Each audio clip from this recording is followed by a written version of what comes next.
Archaeologists find evidence of humans in California long before mainstream science thought. A copper scroll shows a treasure map to Jerusalem's lost wealth. Some say it was deliberately hidden from the public. And mysterious artifacts from ancient Rome thought to be forgeries for hundreds of years turn out to be real. These are forbidden archaeological discoveries that experts warn people not to study. Back in 1992, a routine road construction project in San Diego accidentally hit a massive pile of bones, and it turned out to be mastodon remains. The problem was how the bones were found. They were arranged in a specific way, and more importantly, they'd been broken in a style that only happens when someone uses a heavy stone as a hammer and another as an anvil to smash into the marrow. Now, when archaeologists dated the site, the results came back at 130,000 years old. This caused a lot of controversy because the accepted timeline for humans arriving in North America was only about 15,000 years ago. So accepting this, well, it meant admitting that humans, or some form of human relative, were living in California over 100,000 years earlier than researchers had previously thought. For decades, skeptics tried to write the site off, saying it was contaminated, that the damage to the bones must have been caused by the construction equipment. They didn't want to touch it because it threatened to delete every textbook written on the subject. So there's a spot along the Savannah River in South Carolina called the Topper Site, and for a long time it was completely unremarkable. But it ended up at the center of one of the biggest fights in American archaeology. For about 100 years, there was basically one rule that everyone agreed on. The first people in the Americas were the Clovis people, and they showed up around 13,000 years ago. That was it. End of story. But then there's this guy, Albert Goodyear, a respected researcher. He decided to keep digging into things. Everyone else would hit that Clovis layer and then stop. Goodyear went deeper, way deeper. And down in soil that was at least 50,000 years old, he started pulling out small stone flakes and what looked like tools. His colleagues were not happy. They basically told him he was imagining things. They said he was seeing shapes in rocks that broke by accident and then calling them tools, and that if he kept this up, he was going to destroy his whole career. But Goodyear pushed back. He pointed out that there were no rivers or fast-moving water of any kind near the spot that could have tumbled rocks around and created those kinds of edges naturally. That argument didn't really go anywhere with the establishment, but he wasn't wrong. The site is still up in the air today. The dirt says one thing, but the mainstream academic world says another. Most of the Dead Sea Scrolls are written on leather or papyrus, and most of them are religious texts, prayers, hymns, that kind of thing. But in 1952, researchers found one that didn't fit at all. It was made of metal, actual copper, and it was so corroded that they had to carefully saw it into strips just to unroll it and read what was on it. When they finally did, there were no prayers inside. Instead, it was a list of 64 locations, and at each one, massive amounts of gold, silver, and precious incense were supposedly buried. Right away, a lot of researchers said it had to be fake. The quantities listed were more gold and silver than actually existed in the entire region at the time, but the directions were pretty specific. The theory that makes the most sense to some researchers is that this was a list of where the Temple of Jerusalem's wealth was hidden right before the Romans came in and leveled the city. And some people think the whole, it's probably fake message was actually spread on purpose, because if word got out that there was a real treasure map in the Middle East, well, every historical site would have been blown apart by people looking for it. For over 300 years, a set of gold coins from Transylvania were used as a classroom example of how to spot counterfeit. The coins showed a man named Spontaneous. Problem was, there was no Roman emperor by that name. When the coins showed up in the 1700s, they were labeled fakes. They got tossed in a museum drawer, but in 2022, researchers put the coins under electron microscopes, the really powerful kind that can see microscopic scratches, and what they found was that the coins had tiny deep marks all over them, consistent with being shoved into leather pouches and passed around as actual money for years. The chemical makeup of the coins showed they'd been buried in soil for centuries, not made in an 18th century workshop. So Spontaneous was probably real. The best guess now is that he was a military commander in a Roman province that got cut off from the rest of the empire. So with no coins coming in and the economy falling apart, he probably just made his own. He never made it into the official history books, so when his coins showed up 1,500 years later, everyone assumed it was just a scam. In Denisova Cave, southern Siberia, researchers have been piecing together evidence of a species of human nobody knew existed until 2010. The Denisovans, from 40,000 years ago. We have almost nothing physical. A few teeth, finger bone, a jaw fragment. What we do have, though, is a bracelet. Green chlorite stone polished to a near mirror finish. And inside the central hole, which is perfectly round, there's evidence of high-speed rotary drilling, a technique that wasn't supposed to exist for another 30,000 years. The team that first published on it noted the workmanship was, and I'm quoting here, consistent with 21st century technology. Now, that's not an explanation. That's just a very careful scientific way of saying they don't have an explanation. More than 130 of these have been found across Europe. Small, hollow bronze objects, 12-sided, with circular holes of varying sizes in each face and a tiny sphere at each corner. They date to roughly the 1st through 5th centuries AD, found at Roman-era sites across France, Germany, Switzerland, Hungary, and Britain. Here's what's actually unsettling about them. Not a single Roman text mentions them. Nothing. In all of classical Roman literature, engineering manuals, census records, military dispatches, private letters, there is not one reference to what these things were. They've never been found in Rome itself, only in the provincial north. Over 50 competing theories have been proposed, but none have achieved consensus. The silence in the historical record isn't a gap. It looks more like a choice. Whether you believe it or not, that's pretty bizarre. In 1986, construction workers in Sichuan province, China, accidentally broke through the ground into 2 massive ritual pits nobody knew existed. Inside were bronze masks, gold objects, and ivory belonging to a Bronze Age civilization not recorded anywhere in Chinese history. The Sangshidu culture, around 3,000 to 4,000 years old. The faces on the masks don't look like anything in known Chinese archaeology. Huge eyes with pupils extended on bronze stalks, some projecting nearly 16 centimeters out of the face. Enormous wing-like ears. No connection to the mythology of any neighboring civilization. In 2021, 4 more pits were discovered and formally rewrote China's Bronze Age history. The Chinese government has tightly restricted independent research at the site from the beginning. What the masks represent, what ritual they were a part of, and what happened to this civilization is officially undetermined. Around 7,000 years ago, a civilization we call the Ubaid culture existed in what is now southern Iraq. They built the first temples in Mesopotamia. They laid the foundations for what eventually became Sumer and Babylon. Across multiple excavation sites from this period, archaeologists have found figurines. Humanoid, but with features that don't look human. Elongated heads, almond-shaped eyes, long, narrow snouts, some with tails, some appearing to nurse infants. The design is consistent across separate sites, which rules out one artist's style or regional tradition. Mainstream archaeology's explanation is that these represent a deity. No tablet has been found to confirm that, no ritual context, no inscription describing what they are. We just know that the people who built the first cities in human history made these figures consistently, and nobody has ever fully explained why. I mean, I don't know, that's just kind of nuts. The Corlech head, a 3-faced carved stone idol found near Corlech Hill in County Cavan, Ireland, dating to around the 1st or 2nd century AD. 3 faces, each staring in a different direction, found in a region with centuries of dark folklore attached to it. To the ancient Celts, the head was the seat of the soul. Carved heads like this weren't decorative, they were considered inhabited. But here's the thing, somewhere between the 10th and 13th centuries, the communities living near this specific object buried it deliberately. Scholars believe they buried it because they believed it was cursed and needed to be put into the ground.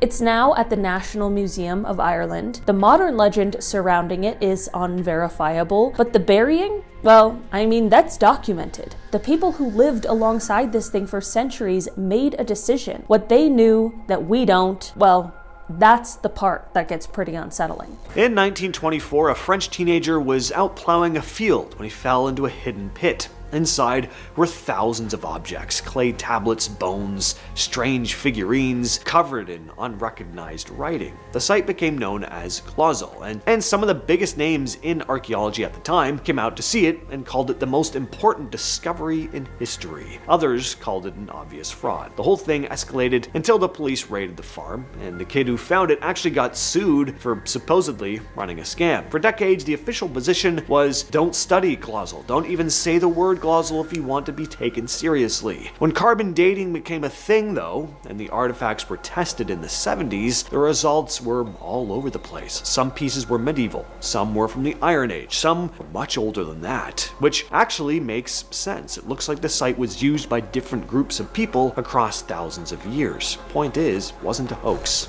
In the early 2000s, a stone box showed up on the antiques market. Carved into the side were the words, James, son of Joseph, brother of Jesus. If it was real, it was the first physical object ever found that referenced the historical Jesus directly. The Israel Antiquities Authority said the brother of Jesus part had been carved recently into an old box to make it worth more money, though. They arrested the owner and put him through a criminal trial that dragged on for 5 years. The main argument was that the patina, that thin layer that builds up on stone over hundreds and hundreds of years, had been faked using some kind of chemical mixture. But during the trial, scientists from the Geological Survey of Israel testified that the patina inside the letters was natural. It had grown there over centuries. The owner was eventually acquitted, and the case fell apart. Everyone knows now that the Vikings reached North America about 500 years before Columbus, but for a really long time, saying that out loud was enough to get you laughed out of a room. The old Norse stories, the Vinland sagas, described voyages to a place across the Western Sea. For generations, historians called them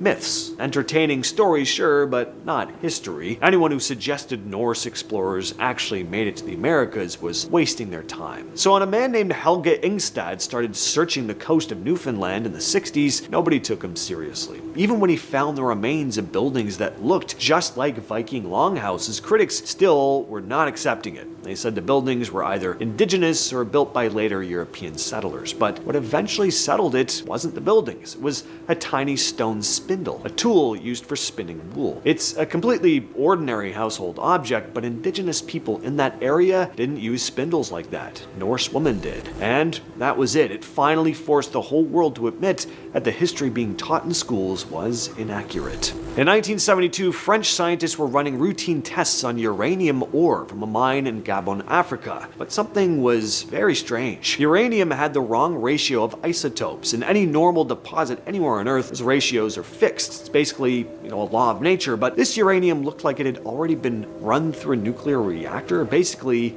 like it had been used. Someone had to have made a mistake. Had to be contamination, a lab error, something explainable. The actual answer was stranger than any of that. About 1.8 billion years ago, the conditions in that specific location were just right. Nature built its own nuclear reactor. No people involved. It ran for hundreds of thousands of years and then slowly burned itself out. Nuclear fission is supposed to be a human invention, one of the most advanced things we've ever figured out, but the Earth was doing it in the ground nearly 2 billion years before we existed. Scientists are still studying it, partly because the radioactive waste stayed remarkably contained over all that time. We still haven't figured out how to do that ourselves. Troy was a legend, then it was found, and then people decided it wasn't impressive enough. For a long time after the site was discovered, historians looked at this small hilltop and said, that's it? This tiny fort is what all those stories were about? The Iliad had to be a massive exaggeration. The official line was that people shouldn't take the epic poems too literally. Troy was probably just a little outpost, not a major city. Well, from 1982 to 1987, a German archaeologist by the name of Manfred Korfmann used magnetic imaging equipment to scan the fields around the known site. And what he found was that the hill was just the palace. Beneath the surrounding land was an entire lower city, a big one, with a defensive trench, streets, and housing for thousands of people. The academic world attacked him for this. Other scholars accused him of hyping up the site, making it sound more dramatic than it was to get attention. The argument got so bad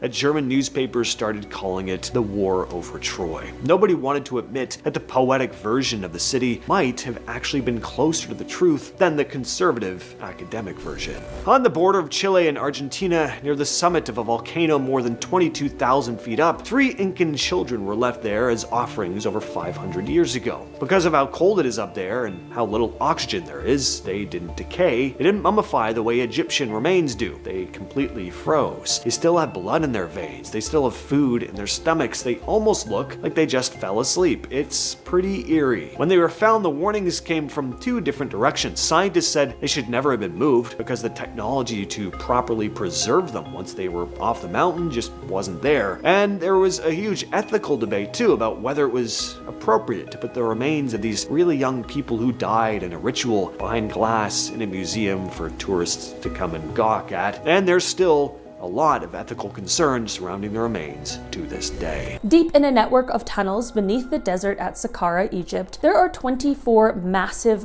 granite boxes. Each one weighs between 70 and 100 tons, each carved from a single block of Aswan granite. The lids alone weigh up to 27 tons, and they were found, all of them, completely empty. No mummies, no remains, no residue, most without a single inscription. The debate around them is actually where it gets interesting. Engineers who've measured the interior surfaces claim the flatness is beyond what hand tools should be able to produce. Egyptologists say the precision claims are overstated. Both groups have been making the same argument for 30 years and neither has fully settled it. Now, those tunnels are so narrow that getting the boxes in would have required engineering that nobody has replicated. The official position is that there's nothing left to find. That might be right, or it might just be the most convenient possible position to take. In 1887, a farmer in West Dunbartonshire, Scotland, uncovered a massive flat rock embedded in the earth. Roughly 13 meters by 8 meters, about the size of 3 tennis courts, covered in 90 carved symbols, cup and ring marks,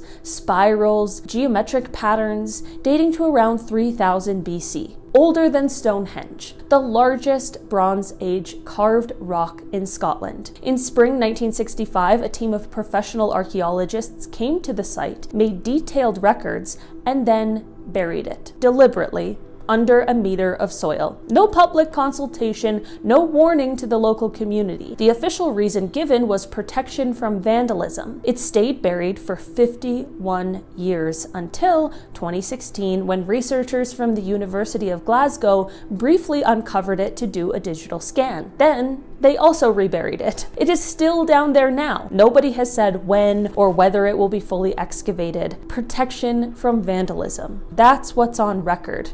Well, I would love to believe that's the whole story, but I don't. In 2011, the Supreme Court of India ordered the inventory of all vaults beneath the Sri Padmanabhaswamy temple. 5 vaults were opened, gold statues, gem-encrusted crowns, thousands of gold coins. The total estimated value has been placed between 22 billion and 1 trillion US dollars, making it the richest known religious institution on Earth. Vault B was not opened. The royal family obtained a Supreme Court injunction specifically to prevent it. The vault door is carved with 2 massive cobras. No handles, no hinges, no visible locking mechanism. Local tradition holds it was sealed using a sound-based ritual whose reversal, if it ever existed, is no longer known. The committee appointed by the Supreme Court, using, and I'm quoting, all possible technological resources, could not open it. The BBC reported in 2011 that the court ruled it should simply just remain shut. A modern court, with full legal authority, decided an ancient sealed room should stay that way. The official reason is religious significance, but here's the thing. They had every legal right to open it and walked away. It could be a total respect for tradition, but that's definitely an unusual thing for a court to decide. When Howard Carter opened King Tut's tomb in 1922, among the gold and the furniture were 2 trumpets, one bronze, 1 silver. The oldest playable instruments ever found, silent for over 3,000 years. In April 1939, a BBC researcher named James Tappern played one of them live on radio, heard by an estimated 150 million people. The first time those notes had been heard since ancient Egypt. Within weeks, a fire broke out at the Cairo Museum. Shortly after, Britain declared war on Germany. Egyptian scholars explicitly warned the trumpets should never be played again. They are now kept under strict handling protocols. In 2011, during Egypt's political revolution, reports surfaced that a visiting official played them at the museum. Power cuts inside the building followed, chaos outside. Egyptologists declined to comment on any connection, but I'd say it's pretty unsettling to say the least. Timur the Great, one of the most feared conquerors in history. His campaigns were responsible for an estimated 17 million deaths,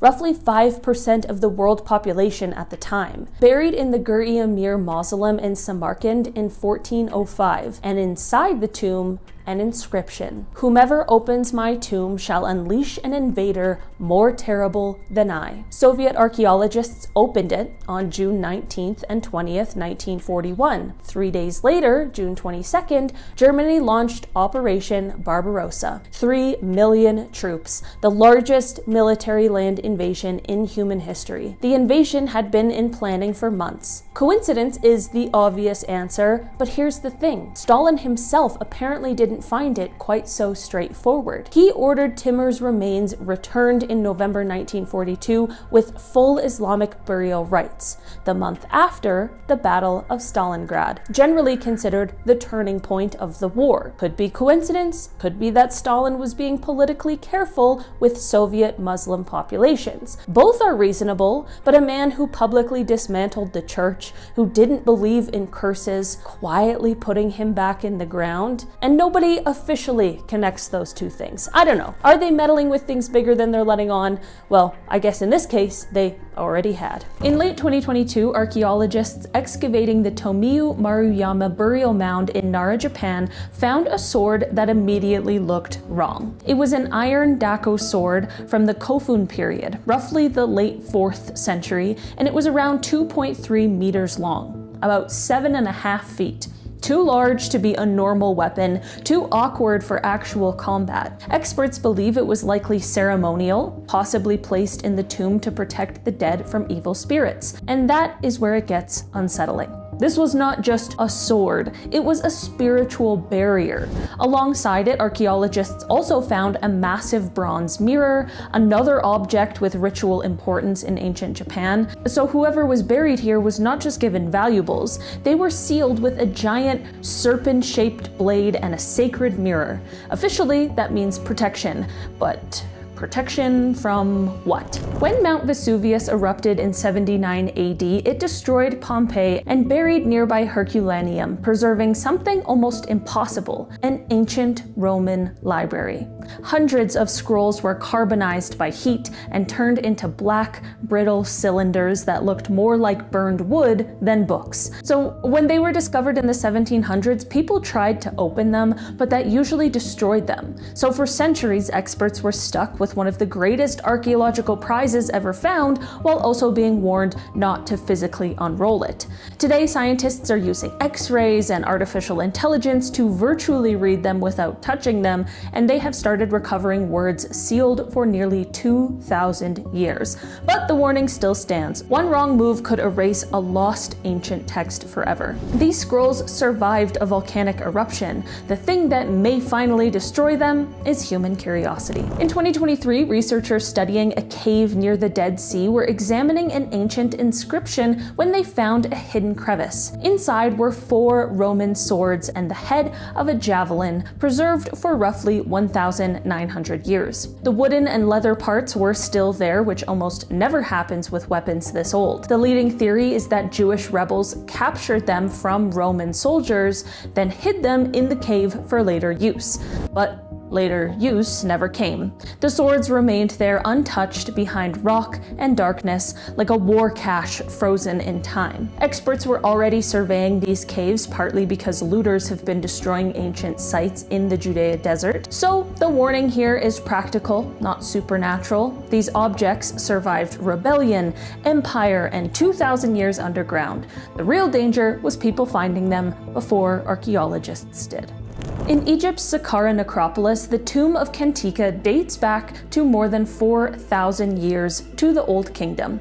Kentika was a high-ranking official, and his tomb contained rare carved scenes connected to the Egyptian calendar. But the tomb also carried something more ominous, an ancient warning inscription against anyone who desecrated it. This was not a modern mummy curse invented by newspapers. Ancient Egyptians really did place warnings on tombs to protect the dead and the sacred space. Then, in 2025, officials confirmed that a limestone painting had vanished from Kentika's tomb. Someone had entered a tomb with an ancient warning on it, removed a 4,000-year-old relief, and walked out. The real issue is theft and damage, obviously, but the symbolism is hard to ignore. The tomb warned people not to violate it, and thousands of years later, someone did exactly that. I don't know, man, the threat of a curse is definitely enough for me to stay away. Ancient Greek curse tablets were usually thin sheets of lead, scratched with tiny writing, folded, pierced, buried, or thrown into wells and graves. They were not decorations, they were ritual weapons. Some cursed business rivals, some targeted lovers, some tried to silence witnesses in court. Archaeologists have even found lead figurines with their hands tied behind their back, sealed inside containers with curses written against the people they represented. That is what makes these objects so strange to study. They were not meant to be read by us. They were hidden underground because the people who made them believed the dead, the gods, or the underworld would receive them. Modern experts study them as evidence of ancient language, religion, fear, and conflict, but every time one is opened and translated, it also means a private act of ancient magic has been disturbed. In 1961, 3 rock hunters were out in the mountains of California when they found a geode, a round, crystal-lined rock that takes hundreds of thousands of years to form. They cut it open, and inside was a spark plug, a 1920s champion spark plug, encased in rock that a geologist estimated was 500,000 years old. Now look, I know, the obvious answer here is that the geologist was wrong, or the rock wasn't as old as they thought, or it wasn't a real geode. But the people who found it, they weren't conspiracy theorists, they were just guys looking for rocks, and the artifact has never been properly debunked to the satisfaction of everyone. The spark plug still exists, you can see it, and the question remains, how does a piece of 20th century technology end up inside a rock that was supposedly formed 500,000 years before humans walked the earth? I don't know. I genuinely don't know, and that's the kind of thing that keeps me up. In 1933, a Mexican archaeologist named Jose Garcia Payan was excavating a burial site near Toluca, Mexico. He dug through 3 intact pyramid floors, sealed, undisturbed layers, and found a burial offering. Inside it was a small terracotta head. And here's the problem. It doesn't look Mesoamerican. It looks Roman. Bearded, European features, Roman-style hair, found in a tomb that predates Columbus by, well, a while. If this head is authentic, and it was found beneath 3 sealed floors, so something would have had to go very wrong for it to be planted, it means Romans or someone from the Mediterranean reached the Americas over 1,000 years before anyone was supposed to be here. Mainstream archaeology has largely dismissed it. The suggestion that it was planted by a jealous colleague has been floated, but the artifact is real. The burial was sealed, and nobody's come up with a satisfactory explanation that doesn't involve rewriting history. If you thought a Roman head in Mexico was weird, wait until you hear this one. Near a lake in Bolivia, a massive stone bowl was discovered in the 1950s. It's covered in carvings. On one side, typical Andean imagery, animals, human figures.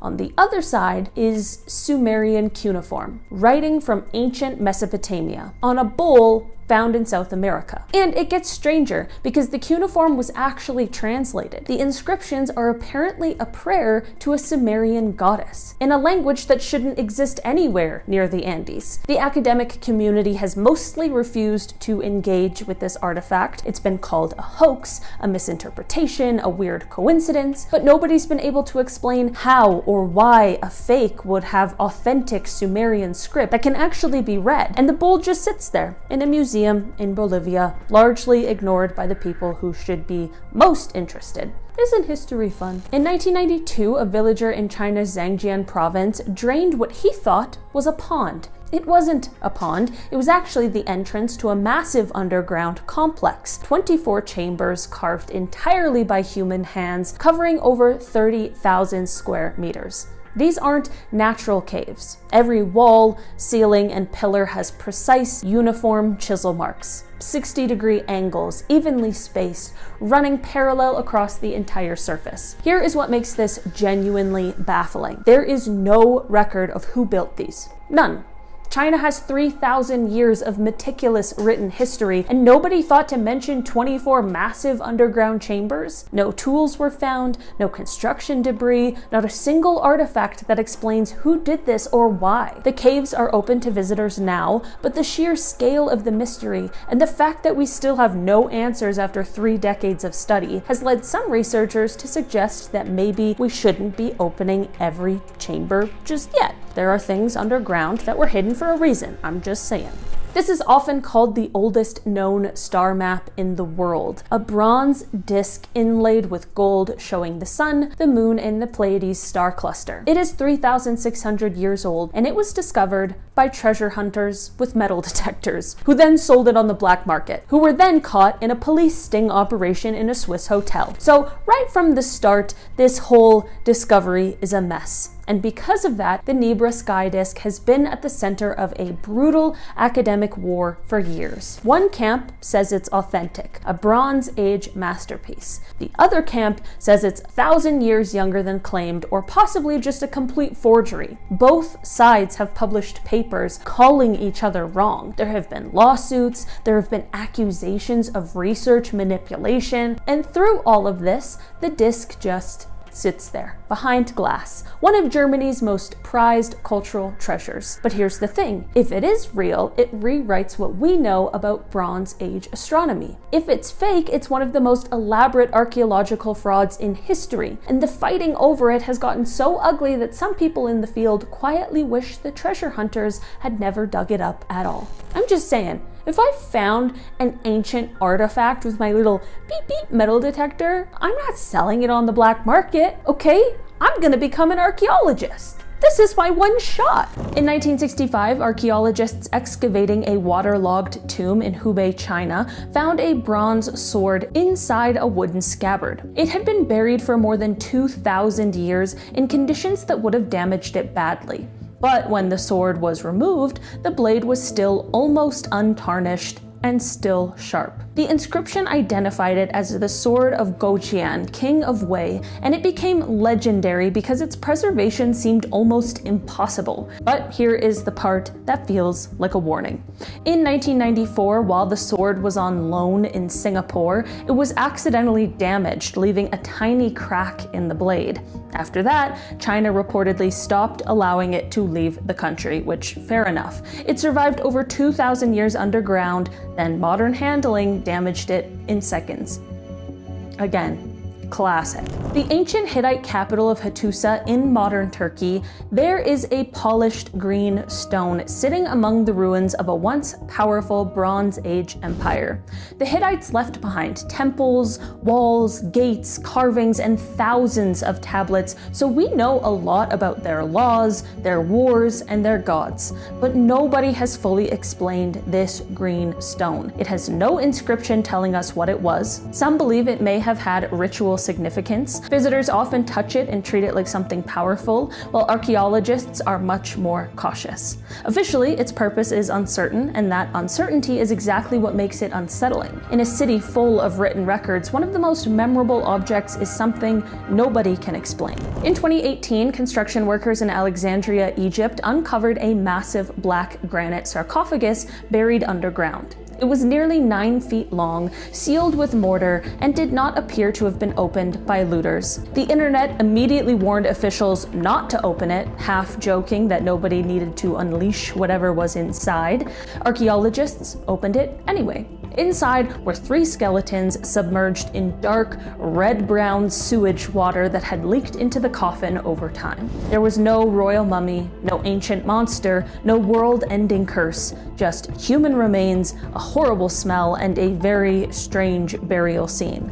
The Terracotta Army is famous, but the actual tomb of China's first emperor is still sealed. The soldiers, horses, and weapons are only part of the larger mausoleum complex. The central burial chamber has never been excavated. Ancient historians describe the tomb as an underground palace filled with rare treasures, crossbow traps, and rivers of mercury representing the waterways of the world. For a long time, that sounded like legend, but then modern testing found unusually high mercury levels around the tomb mound. That does not prove every ancient detail is literal, but it is enough for experts to take the danger seriously. There is also the preservation problem. When the terracotta warriors were exposed to air, their paint began flaking away almost immediately. So the tomb remains closed, not because experts cannot find it, but because opening it too soon could destroy whatever is inside. Across the ancient Mediterranean, people buried written objects with the dead. Thin metal sheets, lead texts, ritual instructions, magical formulas, names of gods, enemies, spirits, and protective forces. Some were meant to guide the dead, some were meant to protect them, others were meant to harm or control the living. What makes these objects unsettling is that they were not created for public display. The secrecy was part of the ritual. So when archaeologists unfold, scan, translate, and publish these objects, they are recovering history, but also breaking the original boundary around the object. Maybe that is the real warning behind all of these discoveries. Not that every ancient object is cursed, but the past has limits. And sometimes the more powerful an object feels, the more careful we should be before deciding we have the right to open it. There's an enormous slab of granite standing in Blekinge, Sweden. It's 13 feet tall, and it's been sitting in the same spot for over 1,300 years. So what is it? A gravestone? A war memorial? No and no. It's built for one specific reason: to carry a curse. The runes carved into it aren't regular Viking writing either. They're from an older, more ritualistic alphabet people at the time considered far more powerful. It says the person who carved it hid runes of power inside the stone, and if you mess with it, you're gonna die, and not quickly. You're looking at a slow, treacherous, drawn-out death. There's a story from the 1400s. A farmer wanted the land cleared and decided the stone needed to come down. His plan was to pile wood around the base, heat the granite until it's hot enough, then throw cold water on it so it would crack apart. Well, on the day he tried it, with zero wind in the air, apparently, a sudden gust came out of nowhere, reversed the flames, and burned him alive. The stone didn't have a scratch on it. Well, from that point on, nobody touched the thing. The Glavendrup stone holds the record for the longest runic inscription ever found in Denmark. A woman named Ragnhild had it carved to honor her husband Alle, who was a high-ranking priest or chieftain. The beginning of it is a tribute to him, a proper memorial, but the end of it is something else entirely. It says that anyone who damages the stone or moves it to honor somebody else will become Arger. What does that word mean? Well, to say that Arger is an insult would be a gross understatement. Calling someone Arger in Viking society could be a death sentence, either for the person being called it or the accuser. It basically meant coward. So if you were called this, especially as a man, you had legal grounds to defend your honor to the death. And if you didn't do anything about it, you could basically be demoted to a second-class citizen. Anyone could rob you, attack you, or unalive you, and no one was going to do a thing about it. By carving that word into the stone, Ragnhild was giving the entire community permission to destroy the life of anyone who disrespected the site.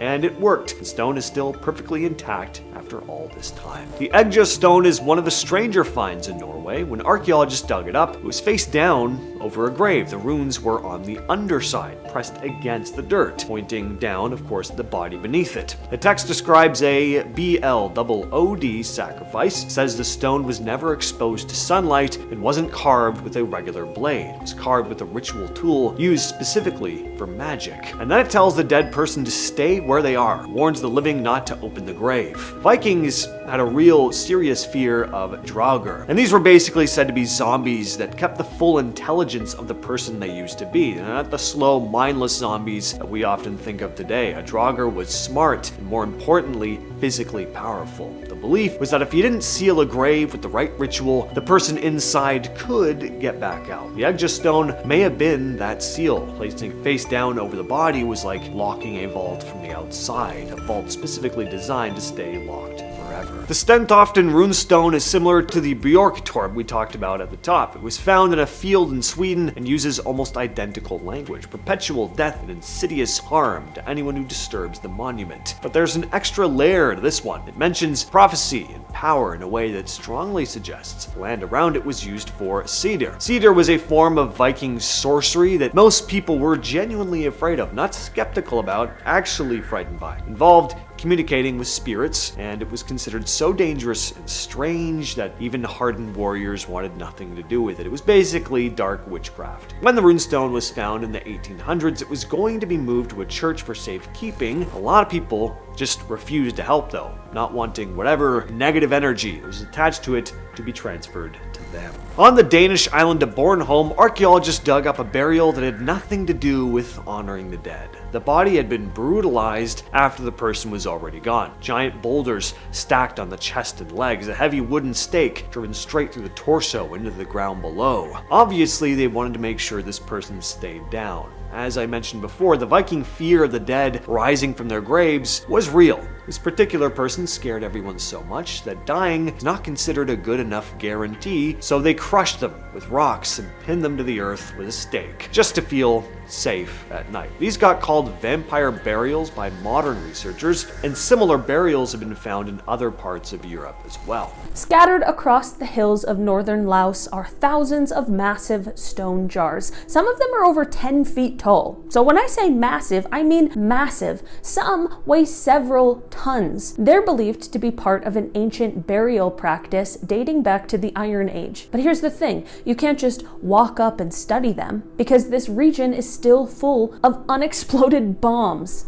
I bet you weren't expecting me to say that. Between 1964 and 1973, the United States dropped over 270 million cluster bombs on Laos, making it the most heavily bombed country per capita in human history. And tens of millions of those bombs never detonated. They are still there in the ground around the jars. So archaeologists who want to study this site have to work with bomb disposal teams. Every step is calculated. Every new excavation risks finding a jar or triggering a decades-old explosive. What a fun game. The Plain of Jars is a UNESCO World Heritage Site and one of the most dangerous archaeological landscapes on the planet. The warning here isn't ancient, it's modern, and it's still very, very real. In 1993, archaeologists excavating a Neolithic lake settlement in northern Greece pulled a wooden tablet out of the mud. It was covered in linear markings, symbols carved into the wood, and when they radiocarbon dated it, the results came back at roughly 5,260 BC. That makes this tablet potentially the oldest known example of writing in Europe, thousands of years older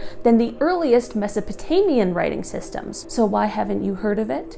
Because the tablet cannot be exposed to air. The moment it's removed from the anaerobic conditions of the lake bed, it begins to deteriorate. It has to be kept submerged, which means studying it is nearly impossible without potentially destroying it. There is writing on this tablet, we know that much, but what it says, what knowledge a 7,000-year-old European civilization chose to preserve, remains locked in wood that would crumble if we tried to read it. And that, to me, is one of the most frustrating mysteries in all of archaeology. But I'm glad we're leaving it there, okay? I'm glad we are protecting it. This is a 5,000-year-old underground temple in Malta, carved entirely from solid rock 3 levels deep. It was discovered accidentally in 1902 when construction workers broke through the ceiling, and what they found inside reshaped everything we thought we knew about prehistoric Malta. Over 7,000 bodies were buried here, and a portion of the skulls recovered showed extreme elongation, not through binding, but naturally formed, which has led to decades of debate about who exactly these people were. But the most unsettling feature of the hypogeum is the oracle chamber, a small niche carved into the wall that, when you speak into it in a deep voice, amplifies the sound to echo through the entire complex. Every chamber, every level, like the entire temple was designed around this one spot. Today, only 80 people per day are allowed inside. The microclimate is tightly controlled, the wait list is months long, and honestly, after hearing about the echoes and the elongated skulls and the 7,000 bodies in the dark, maybe a limited capacity isn't the worst thing. Standing in a quiet field in southern Sweden is a 9th century granite stone covered in 700 runes. It's the longest runic inscription in the world. For centuries, scholars thought it was a memorial, a tribute to a dead son. But in 2020, a team of researchers from 3 Swedish universities proposed a completely new translation, and what they found was genuinely chilling. According to their reading, the rock runestone isn't a memorial, it's a warning. The inscription describes a coming climate catastrophe. 3 years without summer, the sky turning red, the sun being swallowed. It references a solar storm that occurred in 536 AD that turned the sky blood red and caused crops to fail across the northern hemisphere. And the author of this stone seems to have believed it was coming again, that the end of the world was already in motion. The Vikings, the people we think of as fearless warriors, were apparently so terrified of an impending climate apocalypse that they carved a 700 rune warning into a 5-ton stone. And now, 1,200 years later, we're reading it in our own era of red skies and failing crops. I don't know, guys. Maybe some warnings aren't meant for their time. Maybe they're meant for the people who dig them up later. The rock runestone in Sweden has the longest runic inscription ever found anywhere in the world. For a long time, people assumed it was hero myths, old poetry. Interesting, but nothing more than that. But when researchers really looked into it, what they found was completely different. It's more of a warning. The text talks about the sun disappearing and crops dying, which is what Vikings called Fimbulwinter, brutal, endless winter that they believed would come right before Ragnarok. Basically the end times. And scientists have been able to confirm that right around the time this stone was carved, there was this string of huge volcanic eruptions that went off around the world, and the temperature in Scandinavia had dropped. Yeah, even more than usual. That would have been awful. The sky darkened, crops would have failed, a massive portion of the population starved or froze to death. The people living through it genuinely believed the world was ending because, from where they were standing, kinda was. In Norway, a woman was found buried in a boat. That part is normal. Boat burials were an honorable way to go in Viking culture. What wasn't normal were the large scallop shells that had been jammed into her mouth. Nothing like this exists anywhere else in the Viking record, not even close. The shells didn't seem to be decorative, they were forced in there, and in a lot of ancient cultures, forcibly closing the mouth of a dead person usually meant they were trying to keep them quiet, or stopping the spirit from speaking, or stopping something from getting back in through the body. Because this doesn't match anything else we know from Norse culture, though, nobody's been able to fully explain it. This was either some very rare ritual, or maybe even just a single specific case. The Snølledev stone was found in Denmark, dates back to around the 800s. At first glance, it doesn't look that intense. It's just a rune stone with a short inscription saying it was raised for a man named Gunvalder, who was the son of Hraldr. Pretty standard Viking memorial, but then you notice the symbols carved into it. There's a set of 3 interlocked drinking horns, what people now call the triple horn of Odin. In Norse stories, these horns are tied to the mead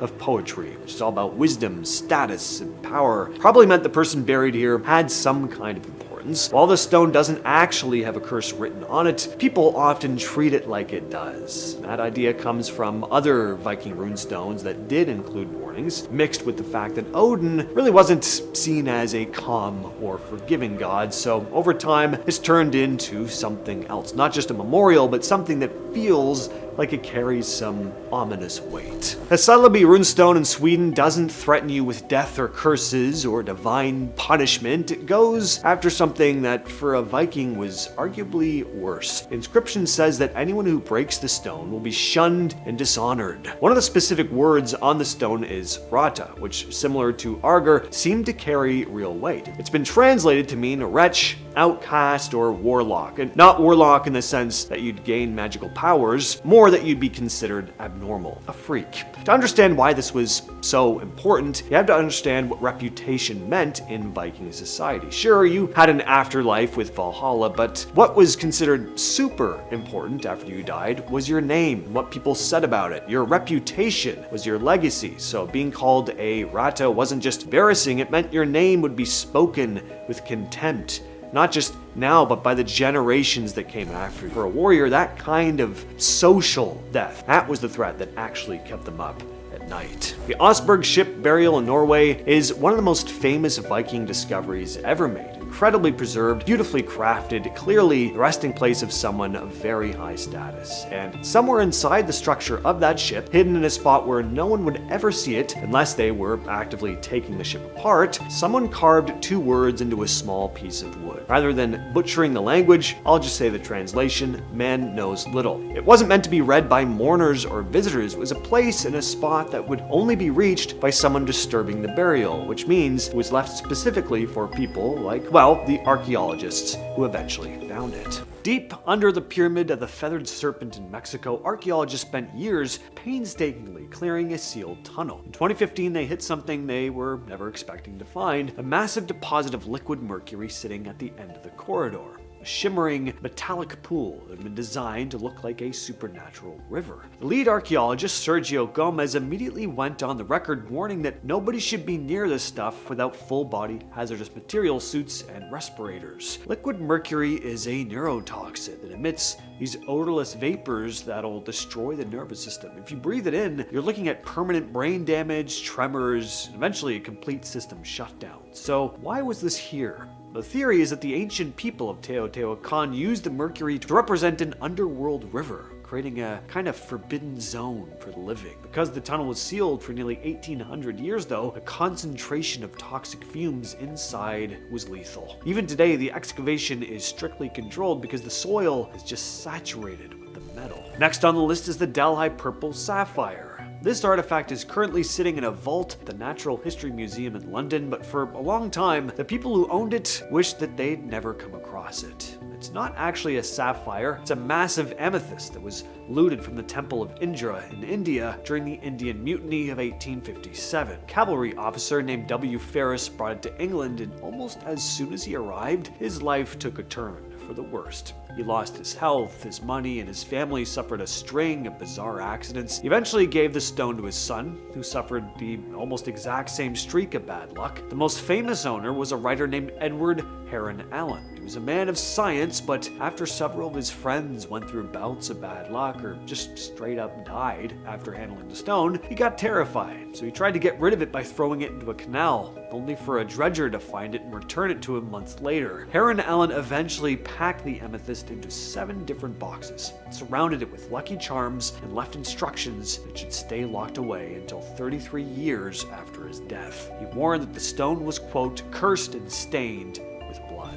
In 1973, a group of researchers in Poland decided to open the tomb of King Casimir IV Jagiellon. People at the time joking about the curse of the pharaohs, but the scientists were scientists. They didn't believe in curses, and even if there was some kind of dangerous mold in there, modern medicine would protect them from it, surely. But they were wrong. Within days of opening it, 4 of the 12 researchers were dead. Shortly after that, more members of the team started falling ill with mysterious lung infections and organ failure. In the end, nearly everyone who'd entered the tomb or handled the king's remains had suffered some form of serious health problem. Microbiologists eventually found that the tomb was a breeding ground for a specific fungus called Aspergillus flavus. When a tomb is sealed for hundreds and hundreds of years, like this one was, certain molds can evolve into highly concentrated toxic strains. So as soon as the researchers cracked the seal, they just inhaled a massive cloud of invisible spores that, and this is really disgusting, but they started eating their lungs from the inside out. So that's why nowadays, when archaeologists open a royal tomb or a sealed crypt of some kind, they wear a heavy-duty respirator. Back in 1785, archaeologists dug up a gold ring in a field in England. It's an undeniably ancient-looking thing, kind of bulky with a rough face carved into it. For a long time, people just thought it was an old Roman artifact, but then another discovery completely changed how people looked at it. Miles away from where the ring was found, researchers turned up what's called a cursed tablet at an ancient temple. It was left by a guy named Sylvanus, and he specifically called out the ring's owner by name, a man named Senecanius. The message basically asked the god Nodens to destroy Senecanius' health and peace of mind until he returned the ring to the temple. But it went even further than that. The tablet also warned anyone who came across the ring that it was stolen property and that whoever was wearing it was already marked for death. In 1929, an archaeologist named Mortimer Wheeler was trying to piece together the link between the ring and the cursed. He needed someone who understood the old mythology behind it, so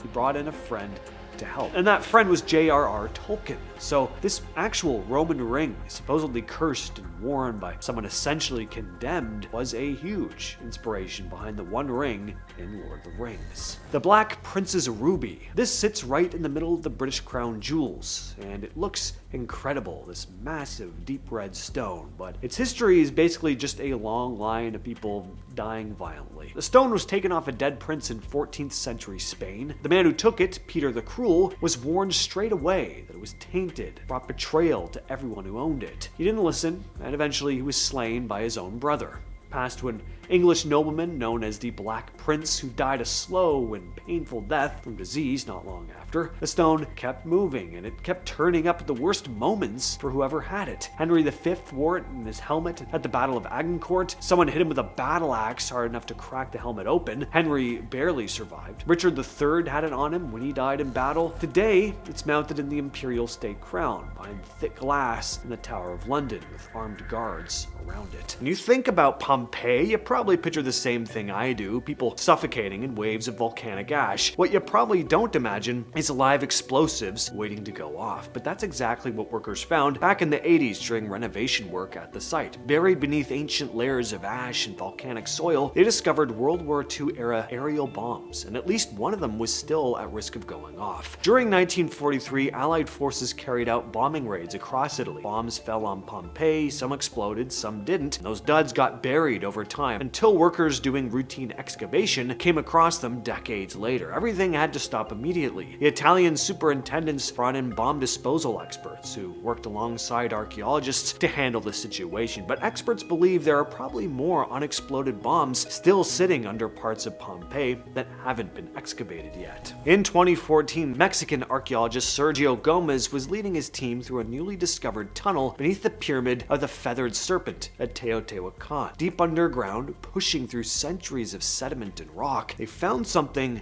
nobody had been expecting: pools of liquid mercury. Finding this much mercury still in liquid form after nearly 2,000 years is pretty bizarre, and more than that, it's dangerous. It releases vapors into the air. Breathing those vapors can damage your nervous system, causing tremors, memory problems, mood changes, all kinds of nasty effects. Once the team realized what they were looking at, everything changed. Workers needed protective gear. They had to monitor air quality constantly. You can't work in an enclosed space with mercury vapor floating around. The current theory is that the ancient Teotihuacanos deliberately placed these pools there as part of some ritual or ceremony, but regardless of why it was put there, the fact is this was a genuine chemical hazard. And it's also the soil that's a problem sometimes. When archaeologists started digging at Maya sites like Tikal, they expected temples, pottery, carved monuments, at least that's what they were hoping for. What they didn't expect was a poisoning hazard sitting in the ground for over 1,000 years. Dr. Duncan Cook led a research team that analyzed soil samples from several Maya sites and found some pretty alarming results. Mercury levels in some spots measured way above the normal level. The team traced it back to ritual deposits, sealed vessels containing elemental mercury, and objects painted with cinnabar. a mercury-based compound. The ancient Maya used these materials in ceremonies and burials. The problem is that over centuries, mercury compounds leach into the soil. When archaeologists dig, they disturb that contaminated earth. Mercury can release vapors that workers inhale, or particles get on their hands and are accidentally ingested later. Mercury is a neurotoxin that attacks your nervous system, causing tremors, memory loss, cognitive difficulties, and mood changes. Because of these discoveries, archaeologists working at Maya sites have completely revised their safety protocols. And the countryside around Flanders in Belgium looks pretty picturesque,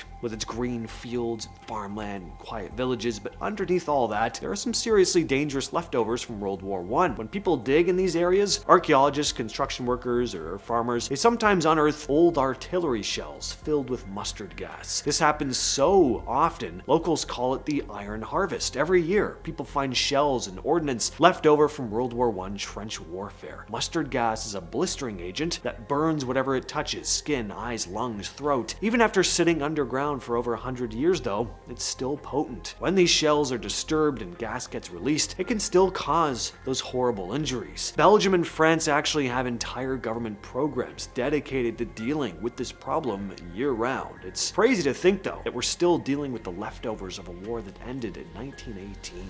In early 2023, archaeologist Steve Brand was working at Gettysburg National Military Park when a metal detector picked up a signal. When they dug down, they found a Civil War artillery shell from the Battle of Gettysburg in July of 1863, and it was still live. After more than 150 years in the ground, the shell still contained its original explosive charge and was perfectly capable of detonating. Brand and his crew stopped everything immediately and called the U.S. Army's 55th Explosive Ordnance Disposal Company from Virginia. The team removed the shell and detonated it in a controlled environment. The park said that live shells are still found at Gettysburg occasionally, maybe a handful since the 80s, but each one gets treated as a serious hazard. That shell sat in the ground through the entire rest of the Civil War, both World Wars, Korea, Vietnam, the Cold War, and all of modern American history. And it was still dangerous enough that Army bomb disposal experts had to blow it up. That's pretty nuts. During an excavation in Sandpoint, Idaho, archaeologists James Bard and Robert Weaver led a team that uncovered tens of thousands of artifacts from a 19th century site. Among them, though, were a bunch of sealed glass bottles clearly marked poison. A lot of them still contained arsenic trioxide, a compound that was used a lot in the 1800s as pesticide and rat poison. This was a pretty dangerous find. Arsenic exposure damages your skin, respiratory system, digestive system, cardiovascular system, pretty much all the systems that keep you alive. And you don't need to even swallow it to be at risk. Breathing dust from contaminated soil or getting residue on your hands could be enough to cause problems. The team approached these bottles with extreme caution, of course. Many had to be sent to specialists before anyone could safely handle them. When archaeologists crack open an ancient Egyptian tomb that's been sealed for thousands of years, they are exposing themselves to an environment that's been completely closed off from the outside world for thousands of years. Scientific studies of tombs, including work related to Tut's burial chamber, have shown these sealed tombs can become breeding grounds for mold and bacteria. Researchers have come across harmful spores and gases like hydrogen sulfide and ammonia. When fresh air rushes in and these spores and gases get disturbed, it can cause real problems for people breathing them in. There's no confirmed case of archaeologists getting seriously sick from tomb microbes, but the risk is real enough that professional teams take serious precautions. Before entering a newly opened tomb, they set up ventilation systems, they wear masks and protective gear, and use equipment to check for dangerous gas levels. And there is a theory, though, that some of those legendary tomb curses might have had a grain of truth. Not supernatural curses, but early excavators having bad reactions to spores or gases when they opened tombs without protective equipment. In 1984, archaeologist Tim Taylor and a team from the University of Manchester were excavating at Lindo Moss in Cheshire, England, following the discovery of preserved bodies in the peat bog. But getting to those incredibly well-preserved remains meant working in a pretty treacherous environment, even by archaeology standards. The danger was the ground itself. Peat bogs are deceptive. The surface can look solid and stable, but underneath there can be deep pockets of waterlogged peat and hidden pools. You could be walking along and suddenly break through into soft, wet sections that are basically quicksand. Once you start sinking into bog peat, it's extremely difficult to get out. The wet peat creates suction around your legs. The more you struggle, the deeper you sink. The team at Lindo Moss had to build sturdy walkways and platforms to distribute weight. They used boards to spread their load across wider areas, preventing breakthroughs. When you're dealing with wrecks from World War II, you're dealing with something dangerous. Live munitions that have been sitting on the ocean floor for decades. Warships, cargo vessels, freighters, many World War II era ships went down fully loaded with ammunition and explosives. Despite spending 70 plus years underwater, all the corrosion, these explosives don't really become safe. In fact, corrosion can sometimes, so underwater archaeologists team up with bomb experts whenever they explore these wrecks. Before anyone even hits the water, they scan the site with sonar and remote-controlled vehicles to spot any hidden explosives. They find shells, bombs, or mines. The explosives team either carefully takes them out or blows them up safely so the archaeologists can keep working. When archaeologists excavate historic burial grounds in England, especially 18th century churchyards and cathedral burial sites, they'll sometimes encounter something that can cause serious health problems: lead contamination. Lead-lined coffins were popular with the wealthy during this period because lead slows decomposition, but over 200 or 300 years, that lead can leach into the soil, creating higher lead levels in the earth around burial sites. And lead exposure, even relatively small amounts over time, is seriously bad for you. It affects your nervous system, cardiovascular system, your kidneys. For archaeologists working in these graveyards, this means wearing gloves and dust masks or respirators to avoid breathing in or ingesting lead-contaminated particles. The danger in this case is pretty insidious. Unlike a bomb or, a poison bottle that's clearly marked, lead contamination is invisible. You can't see it, smell it, or taste it even. You could be breathing in contaminated dust for weeks before you finally realize that there's a problem. In 2015, an elderly man named Klaus Dieter F. was found to have been hiding an army tank in his basement. And I know, whatever, who doesn't have a 40-ton army tank sitting in their basement just in case of emergency, right? But this wasn't just any old tank. It was a German World War II Panther tank. Along with that, he had a stockpile of ammunition, firearms, and an 88mm anti-aircraft cannon. German authorities had raided his home, and he received a hefty fine and a 14-month prison sentence. Apparently this guy didn't just leave the tank sitting there either. He'd occasionally drive it, and even used it to plow snow. To be fair though, if you had an army tank and a big enough property where you could drive it around, wouldn't you? I guess you'd have to have a pretty large property though, if you got a freaking army tank and a cannon sitting in your cellar. In 2010, a family in Telford, Shropshire were having a few drinks and celebrating Good Friday when they decided to peek under a metal grid in their Victorian home. Pat and Diane Farla had been wondering what was under the grid for a few years, and they finally figured, why not? Let's just check it out. So their son Gareth and his uncle Matthew removed the grid and crawled into it. What they found was a nearly 200-year-old chapel sitting right under their house. Matthew told reporters, "The first thing we came across in the middle of the basement was an old open chest, and in it were old newspapers and bottles dating back to the 1930s. There were also hooks hanging from the ceiling which could have been used to hang meat. Hopefully, at one end of the cellar was a sort of mesh or cloth which was damp. There were also some sort of brick seats around the walls which looked like something you might find in a church." Now, this was a pretty amazing discovery. Not at all what they'd been expecting to find, but they were also a little spooked and even wondered if they'd accidentally released some sort of spirit into their home. Gareth went on to say, "After we discovered the basement, we went back upstairs and were taking some pictures. We took a picture of Matthew's pregnant girlfriend Karen. When the pictures came out, there was something white on the photo right by her belly. My mother thinks it's an orb, as the rest of the picture is clear apart from her belly, and my nan, Peggy, is quite superstitious and she thinks it could be something there. It could just be a coincidence, but it seems quite strange." People with shark phobias often stay out of the water, and whether it's the ocean, which makes sense, or lakes and pools, which is irrational, but hey, at least it's still water. One place people who are deathly afraid of sharks feel safe though is on land. And at home, you'd never even fathom finding a shark, right? But in 2017, police found something they were never expecting to find in the basement of Joshua Seguin, a pool filled with sharks, the majority of which were alive. There were 7 live sandbar sharks, 2 dead leopard sharks, and a dead hammerhead. He'd been intending to sell them. All of this was discovered after he was arrested in Georgia for driving without a license. Police found a bunch of baby sharks in a tank in the bed of his truck. Joshua admitted that he was transporting them back to New York where he was going to sell them under his business name Aquatic Apex Life. And he also revealed right away that he had more sharks in his basement, so at least he was honest. When a new homeowner decided to explore the basement of his recently purchased house, he came across a pile of heavy bricks on the floor. Curious as to what they were doing there, he decided to move them out of the way, only to find that they were weighing down a trap door. He slowly opened it and discovered that there was an 8-foot deep by 4-foot wide cement well filled with murky water. Instead of digging deeper into the mystery, the guy snapped a few photos of it, filled the well with stones to seal it off, and ended up selling the house. Not every dark secret in a basement leads to a happy ending, if any, really. Sometimes it's just better to leave the mysteries buried and move on. This story goes back to 15th century Italy. A silver vase was given to a young bride as a wedding gift. That same night, she was found dead, still clutching it. After that, the vase disappeared for hundreds of years. It turned up at an auction in 1988. When someone opened it, there was a handwritten note inside that said, "Beware, this vase brings death." The man who brought it ignored that and was dead within 3 months. The family sold it to a pharmacist who also died shortly after, and now the thing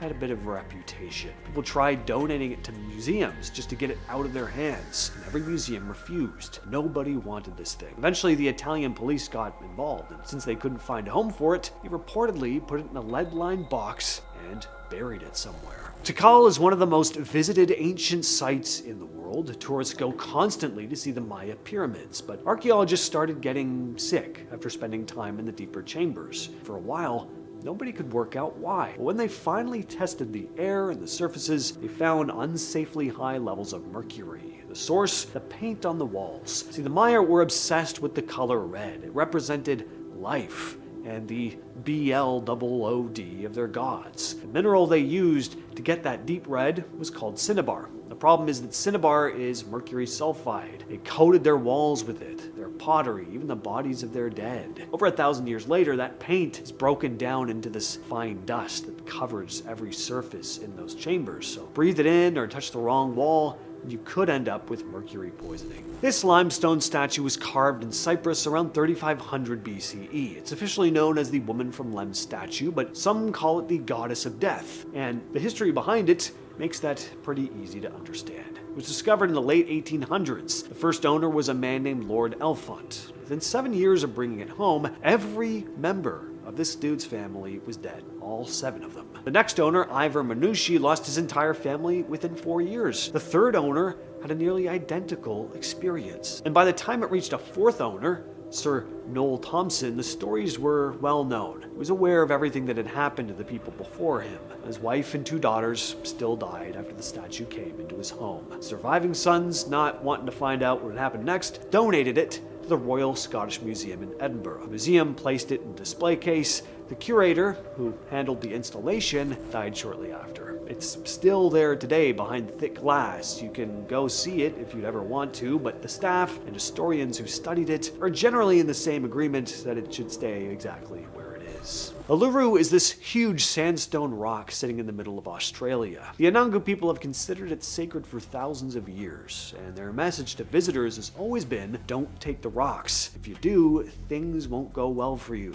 Well, for years, tourists have ignored that and took stones home as souvenirs. But packages started arriving. The Park Service receives returned rocks every single week from people all over the world. They're called sari rocks, and they almost always come with a letter. The letters describe the same kinds of things: car accidents, illnesses, marriages falling apart, financial problems, all seeming to start around the time the person took the rock. Returning the rock may seem like a small gesture, but this is Australia. Shipping something down there, it ain't cheap, but people are so desperate to undo their bad luck that they will pay it. And in a similar story, in 1995, someone stole 2 large round stones from an archaeological site in Israel called Gamla. They were Roman ballista stones, which were heavy ammunition used in ancient catapults. These ones were from a siege in 67 CE, where a massive number of people were killed. For 20 years after they were taken, nobody knew where they went. But then they just showed up, left in a bag in the courtyard of an Israeli museum, with a typed note inside. The person who took them wrote about what the 2 decades since had looked like for them. Their business had completely failed, their family had left. They described a constant feeling of impending doom, and what did they blame it on? The stones, of course. They said the stones had brought them nothing but trouble, and that they were cursed by the blood of everyone who died at Gamla. Thomas Busby's chair. It all began in the early 18th century in North Yorkshire, England, when a man named Thomas Busby was sentenced to death for taking the life of his father-in-law. Before his execution, Busby had one last request: a final meal at his favorite pub, the Thirsk Tavern. After his meal, he supposedly cursed the chair he'd been sitting in, declaring that anyone who dared to sit in it would meet a grim fate. And over the years, the cursed chair earned a reputation for causing misfortune to those who sat in it. Various stories emerged of people who dared to disregard the curse, only to meet untimely deaths in accidents, battle, or from mysterious ailments. Canadian airmen from a nearby Royal Air Force base were rumored to have mocked the curse and met tragic ends during World War II. The chair's curse became so notorious that the Thirsk Museum decided to hang it on the ceiling to deter people from testing their luck. That's still where the chair sits to this day, by the way. Next up, we have the Kohinoor diamond. This massive diamond, originating from India, has passed through various hands, leaving a trail of tragedy and misfortune with those who have owned it, primarily men. A Hindu description of the diamond states, "He who owns this diamond will own the world, will also know all its misfortunes. Only God or woman can wear it with impunity." The Kohinoor's first recorded appearance dates back to the 14th century, when it belonged to the Kakatiya dynasty. It was later seized by various rulers, including Babur, the founder of the Mughal Empire, but its dark reputation began to take shape when the diamond came into possession of Shah Jahan, the Mughal emperor, who was imprisoned by his son, and is said to have met a grim end, with the Kohinoor playing a role in his downfall. The diamond changed hands a bunch more times, passing through the Afghan, Persian, and Sikh empires. Every ruler who came into possession of it would meet a horrific end, and every empire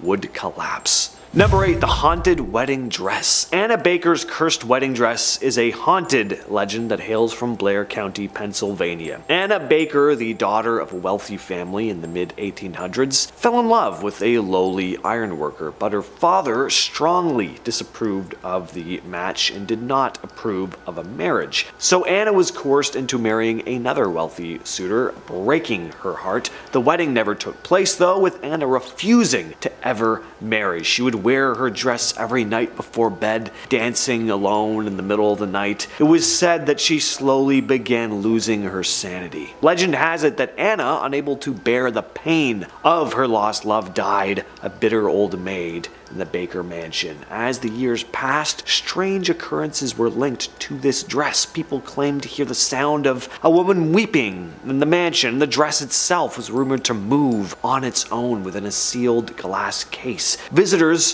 also reported experiencing sudden drops in temperature near the dress, and some were overwhelmed by this eerie, sorrowful presence. Today, the cursed wedding dress is on display in the Baker Mansion Museum, still said to be infused with the heartache and resentment of a love denied. Next on the list, we have the Myrtles Plantation Cursed Mirror. The Myrtles Plantation in St. Francisville, Louisiana is renowned for its haunted reputation, and this mirror is one of the most haunted objects in the home. Mr. and Mrs. Woodruff were the original owners of the home, and they owned a number of slaves, one of which was named Chloe, who was treated even worse than the other slaves who worked on the property. At one point, she had her ears cut off by Mr. Woodruff, and she decided to plan her revenge. She poisoned the family with oleander leaves, which she baked into a cake. She hadn't planned to take their lives, but the dose ended up being lethal, and Chloe was hanged.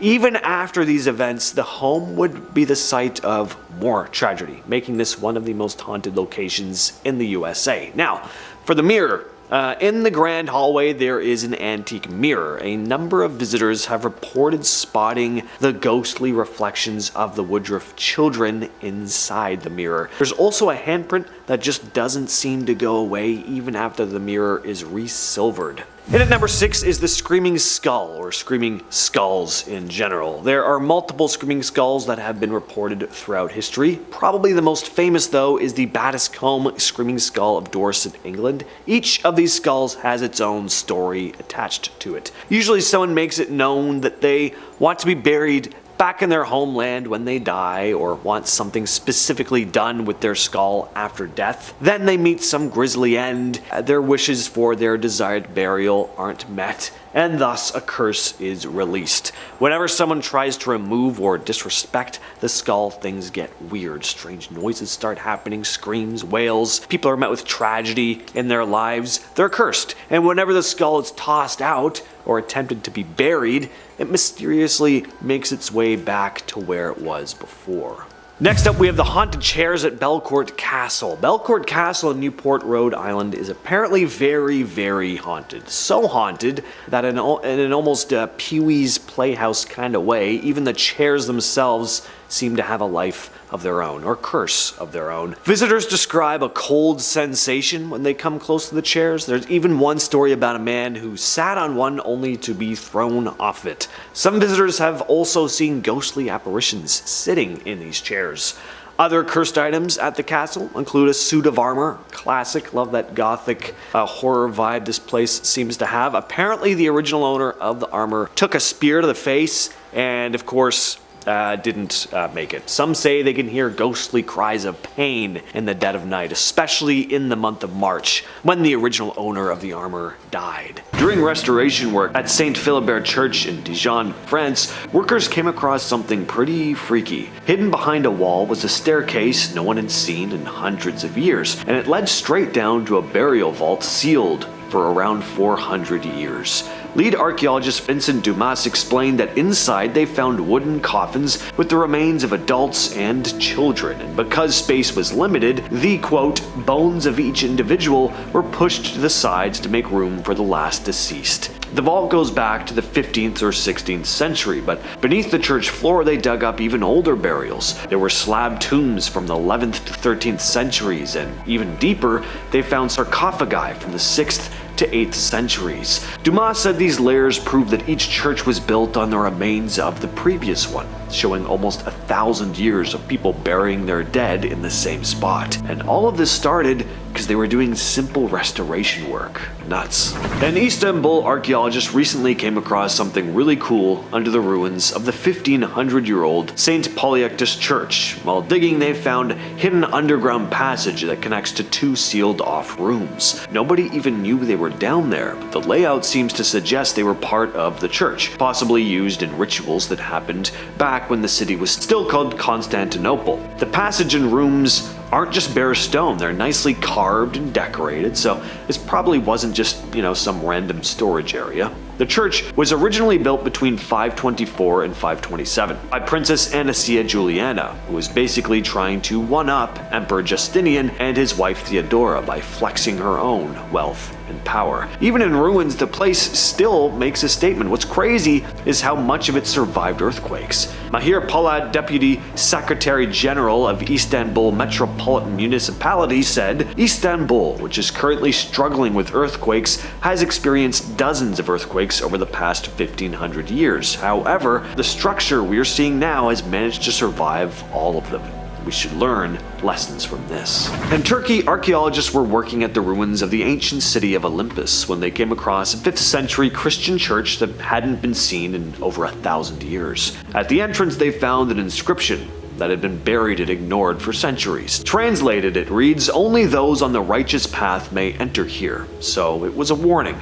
Only people who followed the church rules could go inside. The floor of the church is covered in mosaics with leaves, vines, and other plant designs, and some have the names of the people who paid for them. They also found big storage jars and a building that looks like a temple, along with layers of Roman, Byzantine, and Hellenistic architecture. So this city was in use for a long time. Olympus was abandoned by the 12th century, so this message hasn't been seen in over 800 years. It's a simple phrase, but it does kind of tell you a lot about the city. People here cared about rules, their faith, and showed off their wealth with fancy church art. In eastern Finland, churches were hiding something I thought I read wrong at first: frog coffins. And yes, these were tiny coffins with frogs inside them. They were part of folk magic. Some churches had dozens, some even more. Archaeologists dug into one church and found about 32. According to records from the time, the coffins were pushed through ventilation hatches or buried under stone foundations. The coffins are about 15 centimeters long and would have a frog wrapped in fishing net, sometimes impaled with a needle and thread. One report says a frog's mouth was even stitched shut. Now, I mentioned folk magic before, but what was the specific point of this? Well, it was to either mess with someone's luck or protect against bad magic. One old healer described the ritual in detail. Catch a reddish frog without touching it with bare hands. Put it on its back in a tiny coffin. Bind its legs, nail the lid through the frog's heart, and then carry it around the cowshed while chanting. The ritual could also include cow hair or pieces of the person's clothing, depending on whether it was meant to heal, curse, or protect. In Europe and even parts of North America and Australia, churches and old buildings have been found over the years hiding something kinda weird. Shoes, tiny worn shoes, shoved into chimneys, under floors, above ceilings, tucked around doors and windows. The oldest recorded one was behind the choir stalls in Winchester Cathedral, installed in 1308. Most of these shoes were used, about half belonged to kids. Archaeologist Brian Hoggard says the locations, quote, suggest that some may have been concealed as magical charms to protect the occupants of the building against evil influences such as demons, ghosts, and witches, end quote. Some may have also been meant to bless a woman with fertility or act as offerings to household spirits. A fun piece of folklore here: story goes that witches were drawn to the human scent of a shoe, and once inside they couldn't get out. Not exactly sure why that would have been the case, but basically the shoes were like little traps. Researchers have found hundreds of these hidden shoes over the years, and the tradition didn't die out until the 20th century. Even as late as 1964, a shoe was placed in the foundation of a factory for luck. In the town of Folkestone, England, a set of bones has been talked about for over 100 years. They were first dug up in 1885 inside the Church of St. Mary and St. Eanswythe, and people immediately wondered if they belonged to St. Eanswythe herself, a young nun who founded one of Britain's earliest monasteries around 660. For years, there wasn't a way to really know, but then in 2020, researchers used modern equipment to take a closer look. They found the bones were from a woman who died in her late teens or early 20s and seemed to have lived a pretty comfortable life. Radiocarbon dating placed her in the middle of the 7th century. Andrew Richardson from the Canterbury Archaeological Trust said that, yeah, it was probably Eanswythe. It makes sense. Eanswythe was a granddaughter of a king, so pretty comfortable life, and she died young. There are still some questions though. Why were her bones hidden in a wall instead of being put on display? Excavators think the answer might be the anti-Catholic Reformation. As the movement swept through England, relics considered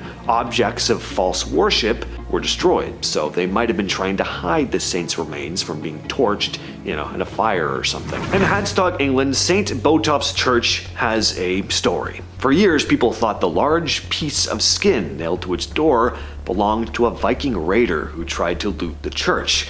He was flayed alive as a warning to others. But recent research has totally changed that story. Cambridge scholar Rudy MacLeod and his team used a technique called zooms, which can figure out what species skin or bone comes from. And they found the skin wasn't actually human at all, sadly. At St. Botolph's and Westminster Abbey, it was cow skin, while St. Michael and All Angels Church had horse or donkey hide. Yeah, the whole Viking skin being used on church doors thing was not an isolated incident. But MacLeod said, quote, "In the absence of any samples actually proving to be human, it looks like this story might have originated for one of the churches as a local myth first and then spread to others quickly," end quote. The myth goes way back, but the truth is way less gruesome. It's still weird though. I mean, why even stretch a bunch of animal skin over a church door and say it was from a slain Viking? As MacLeod put it, the quote, morbid fascination associated with this myth likely explains its persistence, as well as serving as deterrent to would-be church desecrators.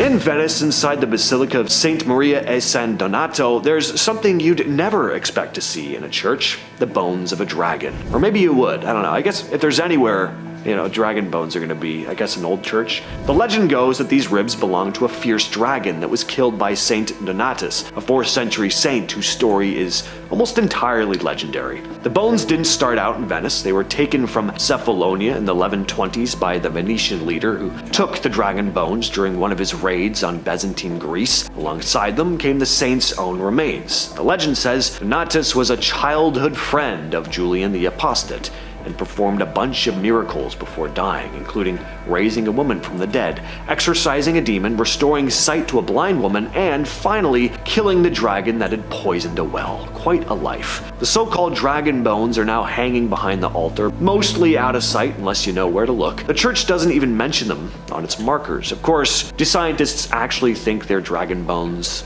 No, but I do love this story. In 1866, workers doing repairs at St. Mary the Virgin in Northamptonshire came across something weird inside one of the church's pillars. They reached in and pulled out a crumbling basket, and inside that basket was a mummified human heart. Word of the find spread through the nearby village of Woodford. Some said it was the heart of a monk who haunted the church at night. Others thought it belonged to a crusader who died far from home, but whose friends had somehow managed to bring his heart all the way back to England. There's a slightly more solid lead in a document from 1280 though, which says the heart might have belonged to a local noble, Roger de Kirkton. He died in Norfolk, but apparently his heart was entombed in his home church at Woodford. No one knows for sure though. Even today, you can see the delicate mummified heart in its original spot inside the pillar, now behind glass. In Rome, the Dominican monastery keeps what's claimed to be the right arm and hand of Saint Mary Magdalene. Supposedly, it's the very arm she used to anoint Jesus' feet, which is why it's treated as especially sacred. The relic is displayed in a glass and gold container shaped like an arm, only comes out on occasion for display. This isn't the only part of Mary Magdalene that churches claim to have. Her skull is in France, various bones, hair, and a tooth are sitting in churches across Europe. The arm in Rome is probably the most famous one, and people have been coming to look at it for centuries. Does anyone really know if it's hers? Not really. There's no trail from her 1st century burial to this monastery. Most likely it showed up in the Middle Ages when churches were desperate for holy relics to boost their status. Still, the church treats it like the real thing, and thousands of pilgrims over the years have come to see it. Next up is the Hope Diamond. Our story begins in the 17th century, where this blue gem made its debut in India. Over time, it passed to a number of owners, landing in the collection of a wealthy French merchant named Jean-Baptiste Tavernier. But there were dark rumors surrounding the diamond, that whoever was in possession of it would be cursed, and Tavernier would meet a gruesome end, dying of a terrible fever, with his corpse then being torn apart by wild dogs. Fast forward to the 19th century, the diamond found its way into possession of King Louis XVI and Queen Marie Antoinette, who, as we know, faced a tragic fate at the guillotine during the French Revolution. And the early 20th century American socialite Evelyn Walsh McLean acquired the Hope Diamond, and her life would be full of hardship from that point on. She lost her son in a car accident, her husband left her. The curse seemed to persist when the diamond passed into the hands of jeweler Harry Winston. He later donated it to the Smithsonian Institution, where it remains to this day. Number 3, Robert the Doll. Let's travel back to 1904, sunny Key West, Florida. That's where the story of Robert kicks off. A doll given to a 4-year-old named Robert Eugene Otto. Now, there are different versions of how this doll came into the picture. Some say it was a gift from Gene's grandpa, while others spin a tale of a grumpy maid who cursed the doll before handing it over to the kid. Point is, it's supposedly cursed. As young Gene grew up, something strange started happening. Whenever his stuff got messed up or broken, he'd point right at the doll and say, Robert did it. Fast forward a bit, Gene became an artist, tied the knot, moved back to his childhood home, which he called the artist house, but his wife wasn't too keen on Robert the Doll, so it got booted up to the attic. Now, here's where things get really creepy. Folks walking by the house started whispering about Robert's odd antics. They'd swear up and down that they saw the doll moving on its own and even poking its head out of the attic window. People who visited would claim they heard strange footsteps and ghostly giggles coming from the attic. And when Jean passed away, Robert was passed on to Myrtle Reuter. She put up with 2 whole decades of weird stuff happening thanks to the doll before saying, you know what, enough is enough. And Robert found a new home at Fort East Martello Museum, where he still sits to this day. People still see him moving around from time to time. Then at number 2, we have the Iceman. Back in 1991, a group of adventurous hikers stumbled upon a frozen figure in the heart of the Ötztal Alps, right on the border of Austria and Italy. What they uncovered was the remarkably preserved body of a middle-aged man who had met a violent end more than 5,000 years ago, taken by an arrow. He was given the name Ötzi the Iceman. Australian molecular archaeologist Thomas Loy conducted an in-depth study of this frozen relic. His investigation revealed traces of multiple individuals' blood on Ötzi, hinting at a violent end in the midst of a skirmish. Thomas Loy passed away from natural causes later on at the age of 63, but some began speculating of a sinister curse that seemed to cling to Ötzi. In the year following his discovery, a series of tragic events affected folks closely linked to him. Forensic pathologist Rainer Henn, responsible for moving Ötzi's remains, met his end in a car accident while en route to deliver a lecture on Iceman, coincidentally. Shortly after that, mountain climber Kurt Fritz, who had piloted the helicopter that retrieved Ötzi, died from an avalanche. The list of tragic deaths continued with Rainer Holtz, the videographer of the retrieval, succumbing to a brain tumor. As time passed, 3 more individuals connected to Ötzi died prematurely. Helmut Simon, one of the original hikers, died after a fall. Archaeologist Konrad Spindler, key researcher, died due to complications from multiple sclerosis. Yeah, pretty interesting. I mean, although people do die. I think we all know that, but... Finally, at a number 1 spot, we have King Tut's tomb. We're zipping back to 1922 in the heart of Egypt, where archaeologist Howard Carter stumbled upon the burial chamber of the boy king Tut. In Kumen, this was obviously an incredible discovery, but things got strange from here on out. There were whispers of a curse hovering over this ancient tomb. Legend has it that anyone who dared to disturb King Tut's eternal slumber would face a grim fate. And the moment Carter and his team cracked open the tomb, the curse supposedly swung into action. Odd things started happening to those connected with the discovery. Lord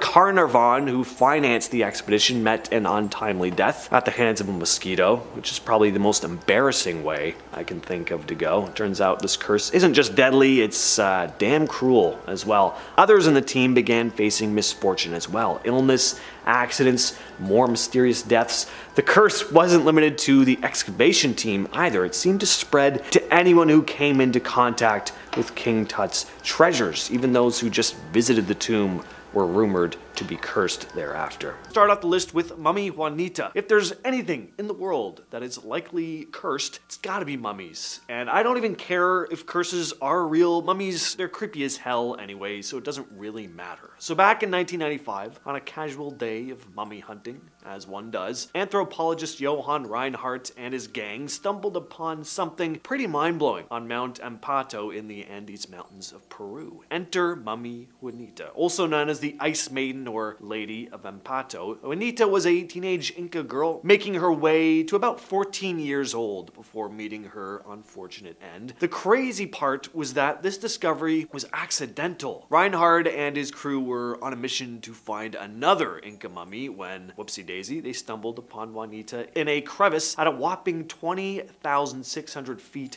above sea level. Quite the surprise. She was wrapped up in layers of vibrant textiles, lying there with all kinds of goodies around her, ceramics, metals, food, even tiny statues. All of these extra items she was adorned with made it pretty likely that she had been sacrificed, likely to the the gods. Next on the list is the Screaming Mummy. Yeah, if you thought your regular old mummy was unsettling, how about one who died in pain and terror with a face eternally stuck in a scream? That is the Screaming Mummy, also known as Man-E. This mummy was discovered in 1886 by Gaston Maspero, the head of the Egyptian Antiques Service. Man-E didn't seem to go through your typical mummification ritual. For one, his internal organs hadn't been removed, and his hands and feet were bound. So that, combined with his terrified expression, meant it was pretty likely this guy had been buried alive, which is absolutely horrifying. That's one of my worst fears. At the very least, though, he'd been in pain when he died. So is this mummy cursed? Let's just say I'd be far more surprised to discover that it wasn't. Next, we have a story about a disturbing music box. This story was shared to Reddit by Majestic Park, who talked about a music box her ex-boyfriend had that was passed down to him from his grandmother after she passed away. Majestic Park talked about how off the thing made them feel. They couldn't even play the thing and tried to stay away from it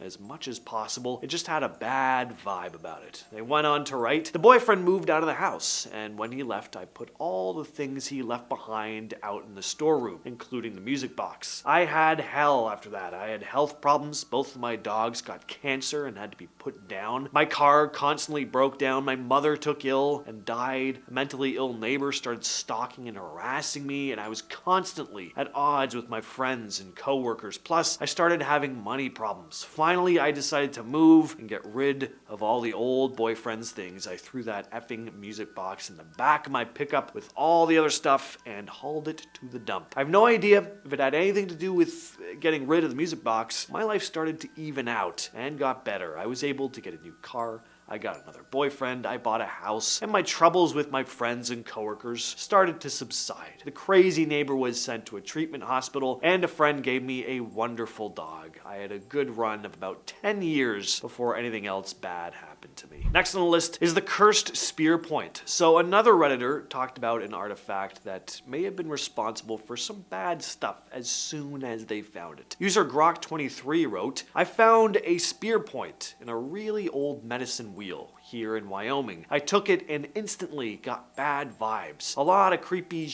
happened until I returned it. Don't mess with native sacred sites." And that's where the post ends. So then someone else asked them what creepy stuff happened. So Grok23 continued with, "On the way home, my motorcycle's tire blew up and threw me off, and I almost stabbed myself on the spearhead. Obsidian, so pretty sharp. That night, I kept hearing banging noises on my wall and had sleep paralysis where I saw some shadow figures. The next day, I apologized and placed it back in the medicine wheel, which looked like this." And he attached this image here. Yeah, that is actually a lot of stuff to happen in a very short span of time.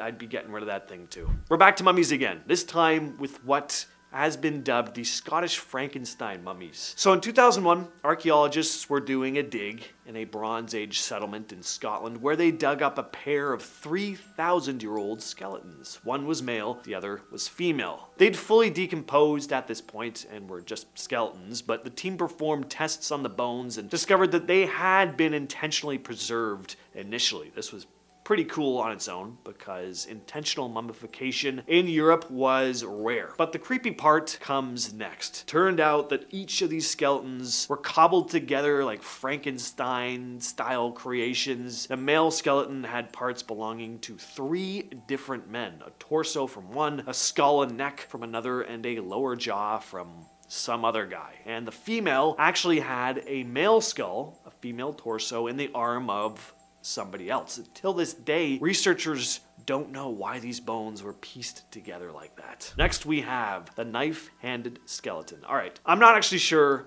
if this next thing is cursed, but it's so damn cool, I couldn't help but throw it on the list. I mean, I wouldn't be surprised if it brought some bad luck. What did folks in the medieval times do when they had a limb lobbed off in battle? Well, most of them just died. Some of you may be shocked by this, but folks back then didn't have quite the same quality of medical care that we do now. Apparently people wouldn't always die though after having their hand detached from their arm with the help of a battle axe. In the early 90s, Italian archaeologists dug up a male skeleton with a missing right forearm. And to compensate, he attached a knife to his forearm with some sort of medieval-style prosthesis, likely made of buckles and straps. You see, the teeth on the right side of his mouth were super worn down, meaning he was most likely tightening the prosthesis with his teeth, kind of like going like that. Now, of course, people are sometimes born missing limbs, but that was not the case here. Researchers made a 3D model of his right arm with a CT scan and discovered that there had been severe blunt force trauma to his forearm. So this guy had his forearm removed, survived the procedure in a time where medical care was a total joke, and then attached a blade to his arm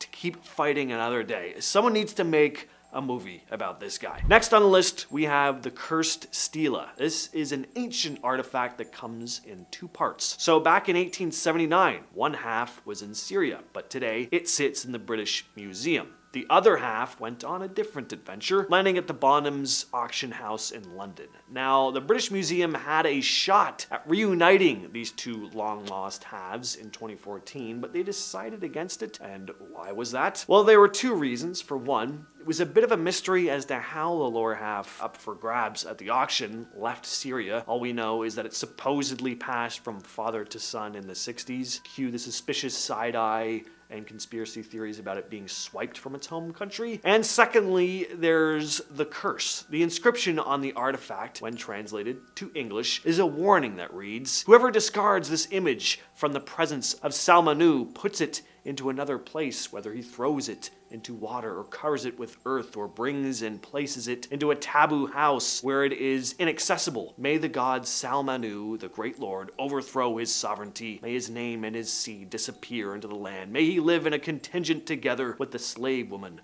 of his land." So housing it in a British museum certainly counts as putting it into another place. So they opted not to purchase the second half, perhaps partly in fear of angering Salmanu even further. The Terracotta Army. In 1974, a group of farmers in China stumbled on something big while digging a well. They found this massive pit filled with thousands of life-size clay soldiers, horses, and chariots. These clay soldiers were made over 2,000 years ago to guard the tomb of China's first emperor. The emperor wanted an army to follow him into the afterlife, so his followers made this incredible army out of clay, and each soldier was unique, with different faces, hairstyles, and even uniforms. It's incredibly impressive to look at, even just in pictures. But back to the curse part, some people claim that disturbing the emperor's tomb, which probably includes finding and digging up the Terracotta Army, brings bad luck. And the farmers who discovered it in 74 had a pretty tough time afterward. First off, their village got moved because of all the fuss about the discovery, and then a bunch of the farmers faced hardships like illness and financial troubles. Now we move on to a cursed mirror known as the Dark Mirror. It's said that this scrying mirror, which is now housed in the Traveling Museum of Paranormal and Occult, shows disturbing visions when you gaze into it. The most common thing people see is their own corpse staring right back at them. People have also reported seeing themselves rapidly aged. Some have seen their reflection move on its own, like winking or smiling at them. Or sometimes people's reflection will just vanish altogether. A man donated the mirror to the museum after buying it at a Columbus area psychic fair. As soon as he took the thing home, he started experiencing some disturbing stuff, i.e., every time he looked at the mirror,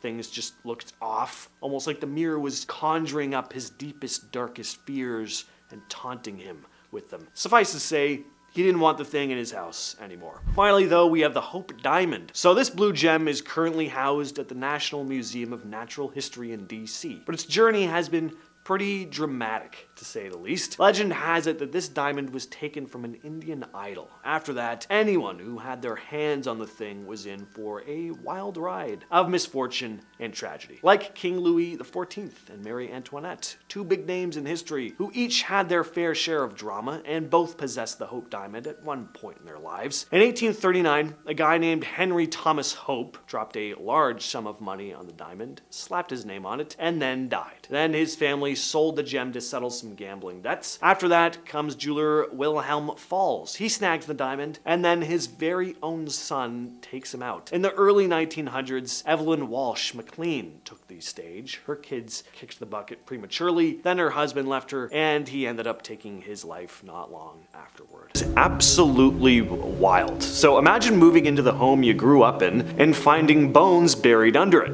And not just any bones, but the bones of your father, who'd been missing your entire life. That's exactly what happened to a New York man named Michael Carroll. For years, Michael Carroll wondered about what happened to his father, George Carroll, who went missing in 1961 when Mike was just under a year old. His mother's story was always changing. She gave him the classic, oh, he left for cigarettes and never came back line. Later, she changed it, saying he went out to take the garbage and never returned. She even told him he left for a woman he'd met while serving in the Korean War. Now, after his mother passed away in 1998, Mike bought his mother's home, the home that he grew up in. He then consulted with psychics. One of these psychics pointed to a spot in the basement at one point, saying, I feel this energy coming from here. And years later, using ground-penetrating radar, he confirmed that there was something buried 6 feet below the house. Mike began drilling through the basement floor, and you can't make this up, it was on Halloween that his sons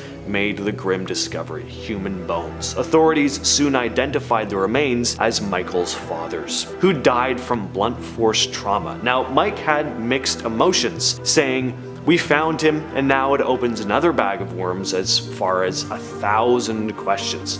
Michael had his suspicions about who might have killed his father, but he didn't want to reveal anything publicly. From Reddit user Fonzie327 comes the bunny painting. In junior year of college in western Pennsylvania at a fairly large state school, my best friend and I are moving into our place. It's a big house on the far edge of town. We start moving some of the big boxes and stuff down into the basement. The basement was an unfinished concrete square with a smaller room that you stepped up one stair into that contained the water heater and some other pipes and stuff. So we're looking around the basement as we move stuff down there, and we're in this smaller room. We start checking out some built-in shelves and their contents. There's a large painting leaned up against the wall about 3 feet tall, and we turn it around to take a look. It's a painting of a guy wearing a one-piece pink footy pajamas type thing with the bunny ears on the hood.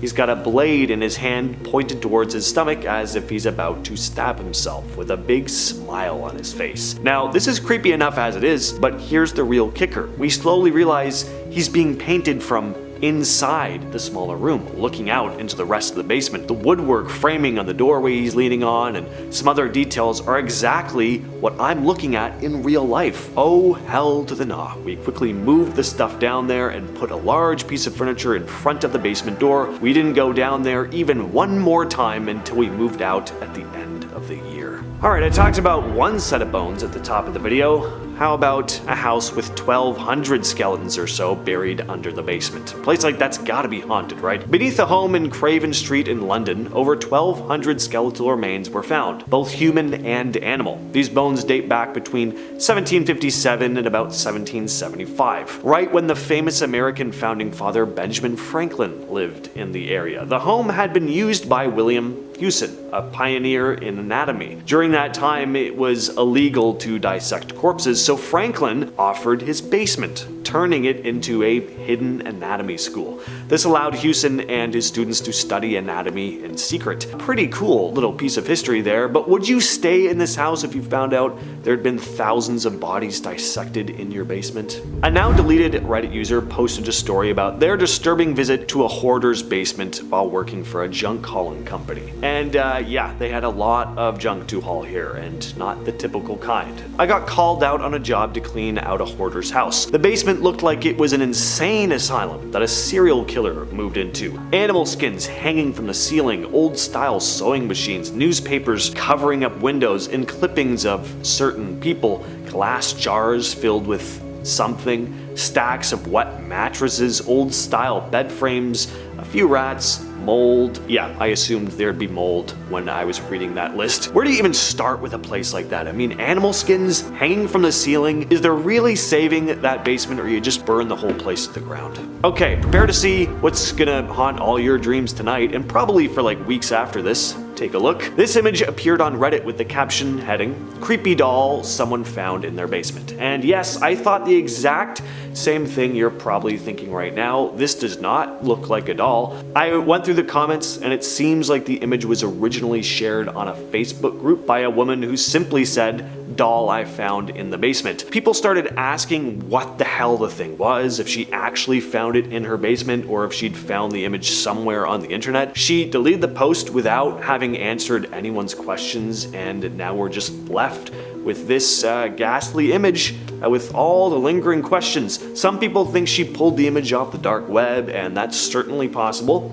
I have no idea though. I just know that I do not like it. Oh, and I'll go on to say that the top comment on the Reddit post of this doll picture is from someone I really hope was trolling, but you just never know with the internet. They commented about how wonderful the skin looks and went on to share some knowledge about taxidermying people. This led to other commenters becoming a little suspicious of the person, and one just outright asked if they were a serial killer, to which they never got a straight answer. Again, hope they're just trolling, never know. Imagine if you're spending the day helping a friend move some furniture into their house when you hear the floor start to crack. Then before you know it, the floor falls out from under you and you're plummeting down below. That's what happened to 67-year-old Christopher Town, who fell nearly 30 feet down a hidden well while helping his friend move furniture into a house in Guilford, Connecticut. The flooring gave way beneath him, sending him splashing into the cold water below. How horrifying is that? Town said he heard a crack and looked down to see the floor giving way underneath him, and then he was just falling. The well had been covered up during renovations done to the house built in 1843. The Guilford police explained that the well was once outside the home, but after an addition was made in 1981, it was concealed under nothing but wood flooring, which is insane. When firefighters arrived, Town was unable to touch the bottom of the well. He was just clinging to the stone walls, trying not to drown, and with temperatures dropping, he was becoming increasingly hypothermic. But rescuers were able to pull him out, and luckily he only suffered some minor injuries. He probably wasn't going to be helping anyone move after that though. Imagine vents on the ocean floor that spew out black clouds at temperatures hot enough to melt metal. Known as hydrothermal vents, these black smokers release toxic chemicals and metals like sulfur and arsenic. Found primarily near mid-ocean ridges, these vents create extreme environments that challenge our understanding of life itself, as bizarre creatures thrive here unaffected by the poisonous conditions. Scientists fear that these ecosystems could be disrupted, releasing toxic substances that could spread unpredictably across ocean currents. Drifting silently through the depths are ghost nets, abandoned fishing nets stretching hundreds of meters, haunting the ocean floor. These invisible killers trap and drown countless marine creatures, devastating ecosystems. Beyond their immediate threat, these nets degrade into microplastics contaminating marine life. Scientists fear that without intervention, the cumulative damage from ghost nets could push vulnerable species to extinction. It's one of those things that I've never really thought about, but makes like a ton of sense. It also reminds me of that scene in Finding Nemo where they're all like in the fishing net and they're like, swim down. Swim down! Good movie. After World War II, thousands of tons of chemical weapons were secretly dumped into the Baltic Sea. Rusting drums filled with mustard gas, arsenic compounds, and other deadly chemicals sit ominously on the sea floor. Scientists fear these barrels are deteriorating rapidly, posing an urgent threat. If the chemicals leak, marine life and coastal populations could face catastrophic consequences. I mean, think about if it was on land. Everyone would be freaking out. We should feel the same about it being in the ocean. Floating through the deep sea, pyrosomes look like colossal glowing worms reaching up to 60 feet in length. Actually colonies of thousands of tiny creatures, they pulse eerily in the dark ocean. Recently, scientists have noted unexplained population explosions, clogging fishing nets and disrupting ecosystems. These sudden increases deeply worry marine biologists, signaling potential unseen changes occurring beneath the waves. These things are so creepy. Any like zooid creature situation where it's actually like thousands of creatures creating one giant creature? Like, how? How does that work? I don't know. It's so weird. Imagine diving deep into the ocean and stumbling across a World War II era submarine still loaded with gold and precious artifacts. That is exactly what happened off the coast of Norway in 1981 when divers discovered the wreck of the U-864, a German U-boat sunk during World War II. But here's the catch. It wasn't just gold they found. The sub carried over 60 tons of toxic mercury, posing an environmental catastrophe. Today, the site is so hazardous that even approaching it could trigger a deadly release of poison into surrounding waters, making scientists terrified of ever disturbing it again. When Amazon founder Jeff Bezos decided to hunt down lost pieces of space history, he wasn't prepared for what he found. In 2012, his team located the engines from Apollo 11, the spacecraft that first landed humans on the moon, just lying at the bottom of the Atlantic Ocean. The engines had spent decades hidden beneath 3 miles of water, twisted and corroded. While their discovery was exciting, scientists quickly realized that these historical artifacts had become dangerously unstable due to extreme pressure and corrosion. Their recovery risked permanent destruction or even explosions, leaving experts wondering if these relics should have been left undisturbed. Off the coast of Tybee Island, Georgia, a secret lies hidden beneath the waves. A fully armed, unexploded hydrogen bomb lost by the US Air Force in 1958. Yeah, I'll give you a minute to take that one in. The weapon was accidentally dropped from a bomber after a mid-air collision, plunging straight into the Atlantic Ocean. Despite massive searches, the military just never found it. Today, scientists fear the bomb, still lying somewhere deep underwater, could potentially leak radioactive material, threatening marine life and human health for generations to come. In 2016, marine archaeologists exploring the Antikythera shipwreck off of Greece, famous for its mysterious ancient astronomical computer, uncovered something even darker. Among scattered relics, they found human remains bound in iron shackles, clear evidence of ancient human sacrifices aboard the doomed ship. Researchers were horrified by the discovery, fair enough, suggesting the victims might have been offerings intended to appease gods for a safe passage. A little ironic. This grim find revealed a haunting, disturbing side of ancient maritime history that scientists must now confront and study further. What if something deep in the ocean never truly died? In the Philippines, scientists discovered a shipworm species unlike anything they'd ever seen before, Cuphis polythalamia. These bizarre creatures live entirely submerged in mud-filled ocean depths, protected by huge calcium carbonate shells, and survive by consuming bacteria instead of wood. What disturbs scientists the most is their incredible resilience.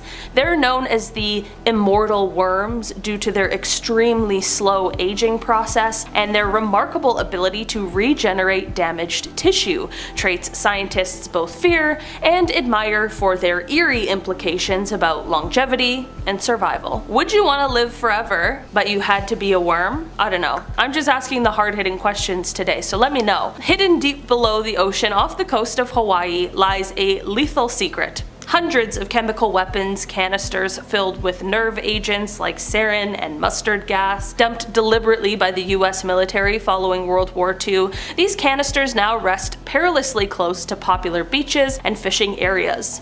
Was there a time in history where dumping things into the ocean was just the answer? They were like, surely this will never come back to haunt us. I don't know, it just seems like it's a recurring theme here. Scientists fear that decades of corrosion will inevitably cause these weapons to rupture, leaking deadly neurotoxins into marine environments.